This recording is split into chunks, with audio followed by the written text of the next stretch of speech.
இன்றைய நாளுக்கான சிந்தனை. இன்றைய நற்செய்தி வாசகம் நமது பாவ நிலையையும் இறைவனின் இரக்கத்தையும் நன்கு பறைசாற்றுகிறது.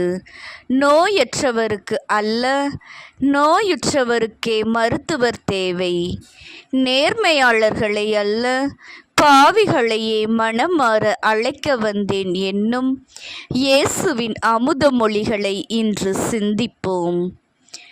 நம்மில் பலருக்கு ஒப்புரவு அருட்சாதனத்தில் ஈடுபாடு குறைவதற்கான காரணம், எத்தனை முறை பாவ அறிக்கை செய்தாலும் மீண்டும் மீண்டும் அதே பாவங்களைத்தானே செய்கிறோம் என்னும் விரக்தி மனநிலைதான்.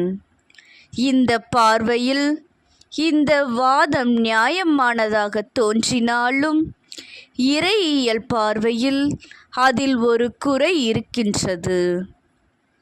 இறைவன் நேர்மையாளர்களை அல்ல, பாவிகளையே அழைக்கின்றார், தேடுகின்றார்.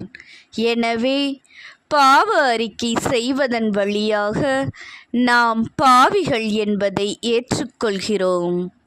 மேலும் இறைவனின் இரக்கத்தை, மன்னிப்பை அறிக்கையிடுகின்றோம்.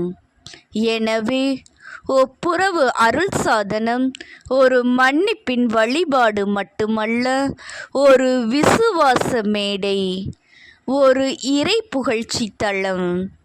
அதை மறவாமல் பாவ அறிக்கை செய்ய முன்வருவோம். நம்மையே தாழ்த்தி கொள்வோம். கடவுள் நம்மை உயர்த்துவார்.